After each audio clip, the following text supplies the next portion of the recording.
পদ্মা নদী থেকে অবৈধভাবে বালু উত্তোলনের কারণে শরীয়তপুরের নড়িয়া উপজেলার ডান তীর রক্ষা বাঁধ এখন মারাত্মক ঝুঁকির মুখে। এই পরিস্থিতিতে বাঁধ রক্ষায় এবং অবৈধ বালু ব্যবসায়ীদের বিরুদ্ধে ব্যবস্থা নেওয়ার দাবিতে স্থানীয় জনগণ মানববন্ধন ও প্রতিবাদ সভা করেছেন।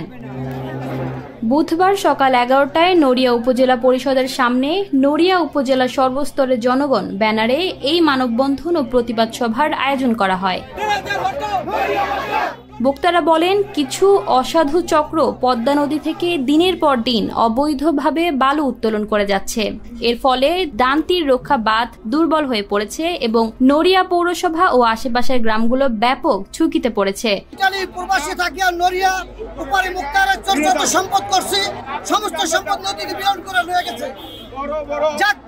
দীর্ঘদিন কান্দার পরে শেখ হাসিনা সরকার যেভাবে বেড়িবাঁধ দিছে মনে করছি নড়িয়াটা রক্ষা করবে। এখন দেখছি কিছু সন্ত্রাস দলের লোকজনরা এই যে একটা চাঁদাবাজি শুরু করে 38টা ডেজার লাগাইছে, দিনে রাতে 24 ঘন্টা চলে। এই ডেজার দিয়ে মাটি উত্তোলন করে নিয়ে যেতেছে, প্রায় হাজার হাজার কোটি টাকা তারা ইনকাম করে নিয়ে যেতেছে। নড়িয়া বিলীন হয়ে যাবে, আমরা নড়িয়া তার থাকতে পারবো না। মুক্তাগারের জন্য মাথা চোখার জায়গা ছিল, মুক্তাগারের জোর থেকে আসছি নড়িয়া তো থাকতে পারবো না। অবৈধভাবে বালি উত্তোলন করছে, নিজদা তারা ধ্বংসা নিয়ে আইতাছে বালি উত্তোলন করিয়া। আপনারা দয়া করে নড়িয়াবাসীর রক্ষা করেন। 10 দিন যাবত আজকে বালু তোলা হচ্ছে, কোটি কোটি টাকা বেতনা ব্যবসা করছে। আজকে নড়িয়াকে কি হবে, আজকে বিপদের সম্মুখীন করা হচ্ছে। আমার টিএনও এবং টিএনও সাহেব এবং আমার ডিসি সাহেবের কাছে প্রশ্ন, আপনারা থাকতে আজকে কি হবে?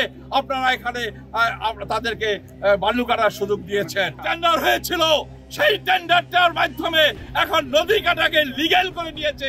নদী কাটবে এবং বালু উঠাবে। বালু প্রয়োজন হলে 1 বছর পরে উঠাবো, নদীর থেকে বালু সরিয়ে ফেলবো। নদীর থেকে বালু সরিয়ে ফেলে আজকে নড়িয়া ভেসে যাক, আমাদের তাদের কোনো দুঃখ নাই। তাদের হলো টাকা, তাদের হলো তাদের দেশ নাই, তারা দেশি না।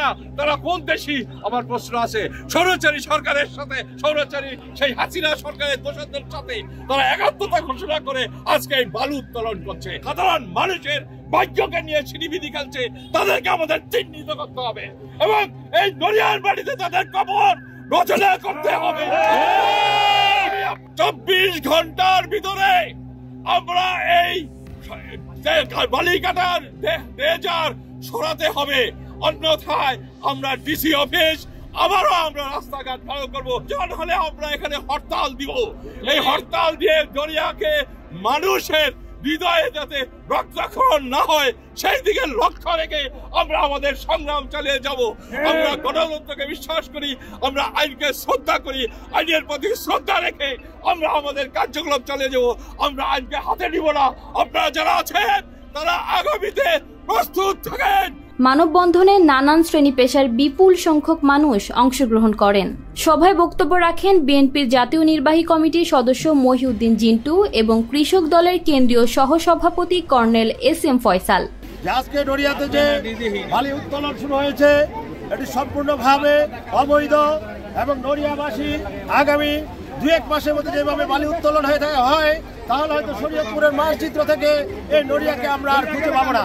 এছাড়াও বক্তব্য রাখেন জেলা বিএনপির সাবেক সভাপতি মরহুম অ্যাডভোকেট জামাল শরীফ হিরুর সহধর্মিণী শামিমা জামান সাথী, উপজেলা বিএনপির সাবেক সাধারণ সম্পাদক আলী হায়দার খান এবং ইতালি প্রবাসী দেলোয়ার রারি, তাহের খান, শহীদ মীর, মামুন মল্লিক ও মনসুর পেদা। ইশিতা রহমান, নিরপেক্ষ নিউজ ডেস্ক।